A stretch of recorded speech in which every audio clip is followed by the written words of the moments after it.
हिंदुस्तान ने अपनी फ़ौजें उतारी थी मकबूजा जम्मू कश्मीर में, आप इस पे एज ए कश्मीरी क्या कमेंट करते हैं? देखिए, हमें तो इस बात का बड़ा दुख है कि इंडियन आर्मीज़ जो हैं वो कश्मीर के अंदर दाखिल हुई। उसकी वजह से कश्मीरी ख़ानदान आपस में बट के हमारा मुल्क दो टुकड़ों में बल्कि तीन टुकड़ों में तकसीम हो गया। ये तो बहुत बड़ा अलमिया है और इसका हल कश्मीरियों की मर्ज़ी के मुताबिक होना चाहिए।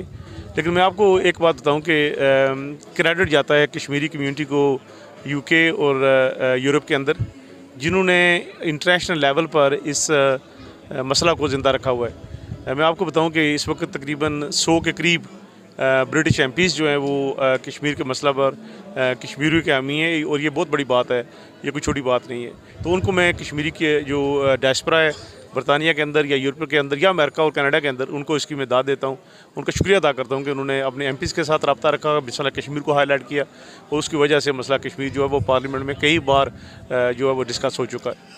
आज़ाद कश्मीर के जितने भी सियासतदान हैं, चाहे वो हुकूमत में हैं चाहे वो अपोजिशन में हैं, बरतानिया के सॉइल पे अक्सर आपके मेहमान बनते रहते हैं।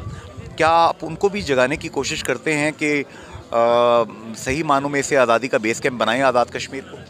देखिए, ये खुद सियाने लोग हैं जी, हमें इनको कुछ बताने की ज़रूरत नहीं पड़ती। हम जो इलेक्ट होते हैं वो उस हलकों को की खिदमत करने के लिए होते हैं। लेकिन क्योंकि कश्मीर हमारा घर है, यहाँ मैं तो यहाँ पर पैदा हुआ, और वो बेशुमार और कश्मीरी जो एमपीज़ हैं वो भी यहाँ पर पैदा हुए। लेकिन इसके अलावा जो रियल सही क्रेडिट है वो जो कश्मीरी बरतानिया के अंदर रहते हैं उनको जाता है। उन्होंने अपने जो भी एमपीज़ हैं उनके साथ, चाहे वो किसी भी पार्टी से हों, उन्होंने उनको प्रेशराइज़ किया है, मसला कश्मीर को हाईलाइट किया है। वो उनकी वजह से जो बेशुमार एमपीज़ हैं वो कश्मीर के हक़ में बोलते हैं, तो इनको क्रेडिट ज़्यादा जाता है। आखिरी बात, बरतानिया जो है इंडो पाक जो डिवीज़न तकसीम हुई 47 में, उसके बाद यहाँ से चला गया, कज़िया कश्मीर ये यहाँ पे रह गया बाकी। क्या बरतानिया भी अपनी इखलाकी ज़िम्मेदारी महसूस करता है कि अगर ये मसला ना होता तो इस इलाके के 2 अरब के करीब इंसान खुशहाल होते? ये आपकी बात सही है, और हम किसी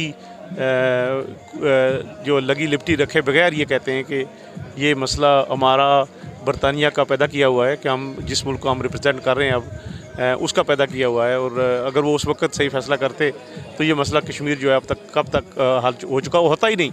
तो उनकी बहुत बड़ी जिम्मेदारी बनती है, और हम ये आपसे वादा करते हैं कि हम उनको याद कराते रहेंगे, और अपने हलके के लोगों को भी हम इससे बावर कराते रहते हैं, उनको भी इस बारे में तालीम देते रहते हैं।